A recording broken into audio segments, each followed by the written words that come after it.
The XZ3 features an elegant, tall and narrow body with curves in all the right places to make it a beauty to look at and a comfortable phone to hold in your hand. Admire it from afar, though, as the glass body easily gets stained with fingerprint smudges and you would need to wipe it clean often if you want to maintain that pristine clean look. One other practical disadvantage of the otherwise beautiful glass design here is that the phone easily slips off all sorts of surfaces and you have to be extra careful where you place it, or risk finding it has slipped and crashed to the ground. In the hand, the XZ3 feels substantial. It weighs 6.8 ounces, definitely not a lightweight phone, but it has that solid build quality that you associate with a premium product. The display is curved just slightly, but enough so that it seems to flow into the polished metal frame and form what feels like an almost singular surface. It's those sophisticated little details about the design that really impress. On the front, one in the earpiece and one right below the screen, are also two stellar loudspeakers, but more on that later. The back of the phone is also curved, almost pillow-shaped, some amusingly call it their belly, and there is a single camera at the top part and a fingerprint scanner right about in the middle. It's an arrangement that Sony first introduced with the XZ2, and back then we noticed that it was a very weird position for a fingerprint scanner.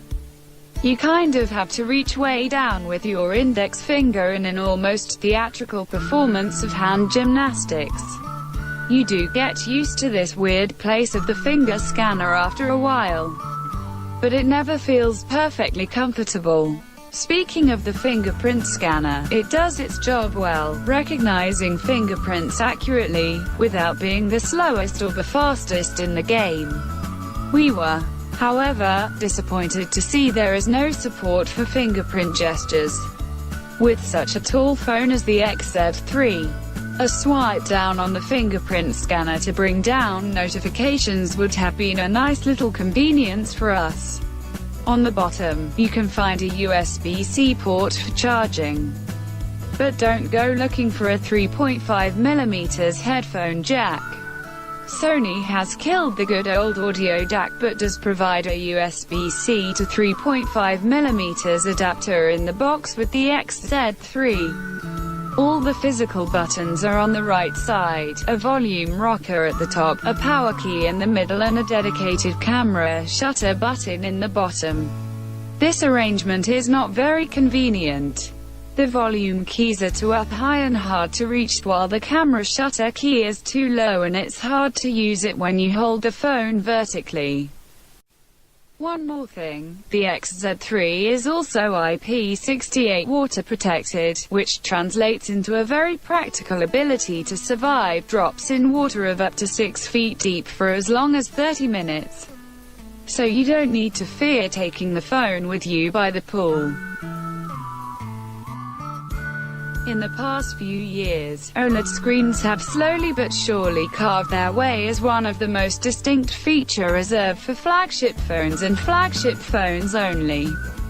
OLED technology comes to replace LCD screens, as you probably already know, and has more dynamic, livelier colors, perfect blacks and higher contrast. Put simply, it's a more eye-catchy look. In these same past few years, Sony abstained from using OLED screens in its phones and stuck with the older LCD technology. We don't know whether it was developing and perfecting this new OLED screen for the Xperia XZ3 all those years, but it sure feels this way because this display elevates Sony to the level that you get with those gorgeous screens on Samsung devices and the latest iPhones. The XZ3 also supports HDR, so you see an even more impressive picture in the newest films shot using this standard. You can find such movies on the Play Store and on Netflix. The specs break down as follows. It's a 6-inch OLED screen here with a Quad HD Plus, 1440 by 2880 pixel resolution and a 2:1 aspect ratio. No notch, fairly minimal bezels, and as we've mentioned earlier, the screen is slightly curved towards the edges, not unlike Samsung phones. You can select the way you like to see colors on this screen by going into Settings, Display, tap Advanced, Color Gamut and Contrast. Whichever of the three options, Super Vivid, Standard or Professional, sRGB, you choose, the colors you get are very pleasing. Unsurprisingly, the Super Vivid mode produces the most punchy colors.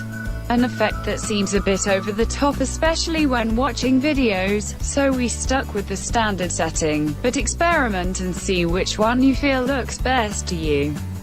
The screen also gets very bright, with a peak brightness score of about 550 nits, almost on par with the 575 nits that the Note 9 scores. Important, tested on an all-white background. In practical terms, this means that you can easily see what's on the screen, even under direct sunlight, something that some other OLED phones struggle with. This being an OLED screen, you now also have an always-on screen mode with useful information like the time and missed notifications that you can see at a glance. We liked the little touches like the blinking icon of the latest notification that helps guide your eye to what's new.